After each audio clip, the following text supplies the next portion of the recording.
Let us pray. Our Most High God, we want to appreciate you for this wonderful opportunity. Thank you for what you have been doing in our lives. Thank you for what you are going to do again today. Thank you because you are going to surprise us again. Thank you because you are going to speak to us at this hour. We give you praise. We give you honor. We give you adoration. We say, accept our thanks, Father, in the name of Jesus. Thank you for all that we are going to say today, that you are going to speak to us from your throne. We give you praise, O Lord. Be thou glorified, Father. For in Jesus' mighty name we pray. Amen. My name is Moses Oluwasanjo Oladipo, the church pastor of Living Water Baptist Church, Malade, Ibadan. Orúkọ mi ni Moses Oluwasanjo Oladipo, àlùfáà ìjọ Living Water Baptist Church ní Malade ní Ìbàdàn. Ní ọ̀sẹ̀ tí ó kọjá, mo ṣe ìjíròrò oní ìpele mẹ́rin tí a pè àkórí rẹ̀ ní àwọn nǹkan tí ó yẹ kí o mọ̀ gẹ́gẹ́ bí ọ̀dọ́ kí o tó lè sọ fún ẹnikẹ́ni pé o ti gbọ́ o sì ti gbà. I discuss with you those things that you need to know before you say I do.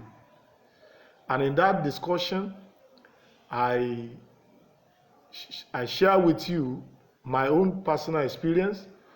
Mo pín pẹ̀lú rẹ àwọn ìrírí tèmi fúnra mi àti àwọn nǹkan tí mo ti bá pàdé gẹ́gẹ́ bí ìránṣẹ́ Ọlọ́run tó ní ìpòǹgbẹ pé kí ọjọ́ iwájú àwọn ọ̀dọ́ kó lè dára. Mo sì ṣàlàyé fún wa pé a gbọ́dọ̀ gbìyànjú láti mọ àwọn nǹkan wọ̀nyẹn kí a bá lè ní ayọ̀ lọ́la. Tí o bá tí gbọ́ ìjíròrò ẹlẹ́kìíní, ẹlẹ́kejì, ẹlẹ́kẹta àti ẹlẹ́kẹrin yẹn, o lè kàn sí mi bóyá kó o béèrè fún kí n sì fi ṣọwọ́ sí ọ. Ohun tí mo fẹ́ kó o mọ̀ ni wípé ọjọ́ iwájú rẹ, ayọ̀ rẹ̀ ó ṣe kókó ó sì jẹ wá lógún. That is, your future, your joy is our concern. We actually pray that you will have a joy in the future. Ọ̀pọ̀lọpọ̀ àwọn ènìyàn ló ń làkàkà wọ́n ní ìnira nítorí pé wọn ò mọ àwọn nǹkan tó yẹ kí wọ́n mọ̀ kí wọ́n tó sọ fún ẹnìkejì wọn wípé àwọn ti gbọ́ àwọn sì ti gbà. Irú wọn ti wà nínú ìnira lónìí, wọ́n ń sunkún nítorí tí wọn ò mọ̀ lánàá tí wọ́n wá dénú ẹ̀ tí wọ́n rí pé àṣé kì í ṣerémọdé. Nínú ìjíròrò mẹ́rẹ̀ẹ̀rin ẹni ìbéèrè kan ti wáyé. Ìbéèrè 10 ni àwọn èèyàn fi ṣọwọ́ sí mi. Ìbéèrè kan wà ńbẹ̀ tó jẹ mí lógún tí mo ṣèlérí wípé màá ṣe ìjíròrò 2 mìíràn tí wọ́n fi dáhùn ìbéèrè yẹn. Ìbéèrè yẹn náà ló sọ wípé kí ló ń ṣẹlẹ̀ tó jẹ́ wípé lónìí a ní àwọn ohun tí wọ́n pera wọn ní onígbàgbọ́ tí wọ́n sì gbìyànjú tí wọ́n ṣe gbogbo ohun tó yẹ kí wọ́n ṣe kí wọ́n tó ṣègbéyàwó. Wọ́n ṣe counseling, wọ́n mọ ohun tó yẹ kí wọ́n mọ̀, but at the end of the day wọ́n divorce ara wọn. Kí ló ṣẹlẹ̀? Ṣé wọn èso ń gbàgbọ́ tẹ́lẹ̀tẹ́lẹ̀ ni? Mo wá fẹ́ pín pẹ̀lú rẹ lónìí. Mo ń pe orí ọ̀rọ̀ ìjíròrò ní 7 signals of divorce that you overlook in courtship. 7 signals of divorce that you overlook in courtship. Or do I say 7 signals of divorce that we overlook in courtship? Àwọn àpẹẹrẹ ìkọ̀sílẹ̀ 7 èyí tí a kò fọkàn sí nígbà tí a wà ní àkókò ìbánidọ́rẹ̀ẹ́. Mo sọ fún wa nínú ìjíròrò yẹn pé marriage is not a child play. It is not to be entered like a play or without a full preparation for it. I said again, marriage is not a child play. It's not what you just enter as if you are playing. You need a full preparation because so many people are crying today. Àwọn kan ń sunkún lónìí tí inú wọn bàjẹ́ wípé táwọn bá mọ̀ àwọn ìbá ti gbáradì dáadáa káwọn ò tó wọnú ẹ̀. For you not to endure what others are enjoying. Fún wọn kó má bàa máa wá ní táwọn kan ń gbádùn tí wọ́n ń dúpẹ́ lọ́wọ́ Ọlọ́run fún kí wọ́n má bàa máa sunkún bẹ̀. Mo fẹ́ kó o mọ̀ wípé o nílò láti mọ̀ pé kì í ṣe erémọdé o. You need adequate preparation. And that is why I want you to please listen to these 7 signals of divorce that you overlook in courtship. I will break this discussion to 2. I will share with you about 2 today, and then tomorrow or next I will send the rest 5. Let me start by telling you my discovery. I discovered that some couples are suffering in silence. Some couples are suffering in silence. Àwọn tọkọtaya, àwọn mìíràn nínú wọn, wọ́n ń làkà, wọ́n ń sunkún sínú. They are suffering in silence. They are suffering in silence. And then I discovered that some are presently regretting. They are coming together. Àwọn mìíràn tí ń kábàámọ̀ pé táwọn bá mọ̀ ẹni àwọn fẹ́ yẹn káwọn ò mọ̀ fẹ́. Mo ní àwọn oore ọ̀fẹ́ nítorí pé iṣẹ́ ìránṣẹ́ ká wá ìbálàjà láàrin lọ́kọláya ó pọ̀ nínú iṣẹ́ tá à ń ṣe. Mo dẹ̀ ṣàkíyèsí pé àwọn míì ti rí bíi pé bí àwọn bá mọ̀, wọ́n ti wà ní ìkóríta àbámọ̀. Wọ́n ti wà ní ìkóríta àbámọ̀. Some are still together because the Bible commands them to be together. Àwọn míì sì wà tó jẹ́ pé wọ́n wà papọ̀ nítorí pé Bíbélì sọ pé kí wọ́n wà papọ̀. Nítorí ìjọ tí wọ́n lọ, ìjọ wọn ò ní gbà wọ́n láàyè. Àwọn míì nítorí ipò tí wọ́n ti dìmú nínú ìjọ, òun ló jẹ́ kí wọ́n sì wà papọ̀. Don't forget, what I'm trying to let you know is my discovery in this journey of marriage. I discovered that some couples are suffering in silence. I discovered that some are presently regretting their coming together. Then I discovered that some are still together today because the Bible commands them, because their church will not allow them to separate. Àwọn kan wà bẹ́ẹ̀ pé wọ́n kàn wà nítorí pé ipò tí wọ́n ti dìmú nínú ìjọ ká ti wá gbọ́. Then some home are just like graveyard. Àwọn ilé kan wà tó jẹ́ pé kò yàtọ̀ sí ibi tí a ń sìnkú sí bojì. Àwọn ibi tí a ń sìnkú sí bó ṣe máa ń dá bí ìdílé mi ṣe dá nìyẹn. Kí ìwọ má bàa bára rẹ nínú àwọn nǹkan wọ̀nyí, ó ní mo fi ń gbìyànjú láti bẹ̀rẹ̀ sí í ṣe àwọn ìjíròrò yìí láti jẹ́ kó o ní oore ọ̀fẹ́. Mo fẹ́ kí o gbìyànjú gẹ́gẹ́ bí ọmọ Ọlọ́run tó ń dàgbà bọ̀ tó sì ní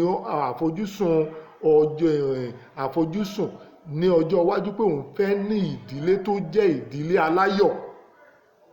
Mo fẹ́ kó download fídíò yìí. Mo fẹ́ kó share ẹ̀ pẹ̀lú àwọn ọ̀rẹ́ rẹ. Mo fẹ́ kó pín pẹ̀lú àwọn ọ̀rẹ́ rẹ kó jẹ́ kí wọ́n mọ̀ pé àwọn àpẹẹrẹ kan wà tó máa ń farahàn ní ìgbà tá a wà ní ìbánidọ́rẹ̀ẹ́ èyí tó lè mú ẹkún wá fún wa ní ọjọ́ ọ̀la. Then some of God's glory in our homes are wasting away because some of these husbands and wives are not working together. And because they are not working together, it becomes so difficult for them to be able to use God's glory for their family. Ọ̀pọ̀lọpọ̀ ìdílé ló jẹ́ pé àwọn ògo ìdílé wọn ò láǹfààní àti lò ó ń ṣòfò dànù nítorí wípé wọn ò ṣiṣẹ́ papọ̀ bí lọ́kọláya. Kí wá ní ohun tó ń bà mí lẹ́rù jù lónìí ni wípé ọ̀pọ̀lọpọ̀ àwọn tí wọ́n ń bọ̀ lọ́la, that is some youth never see anything big in what they are home will contribute to their future. They don't see that their home will take a very major part. Your home take a major part in your future happiness. Don't forget, your life depends on so many things, but mostly on you. Your happiness depends on so many things, but mostly on you. Your joy depends on so many things, but mostly on you. Ayọ̀ rẹ lọ́la ó dá lórí ọ̀pọ̀lọpọ̀ nǹkan, but èyí tó pọ̀ lórí n tó dálé lórí orí ẹ̀ ló wà. Ìgbéyàwó rẹ, ẹni tó o bá fẹ́, ó máa determine irú ayọ̀ tó ní. Tí o bá fẹ́ ẹni tí ò ní fún ọ láyọ̀ fúnra ara rẹ, òun ló máa gbénu rẹ̀. And I used to say that when you close your eyes to choose in error, you will open your eyes to live in horror.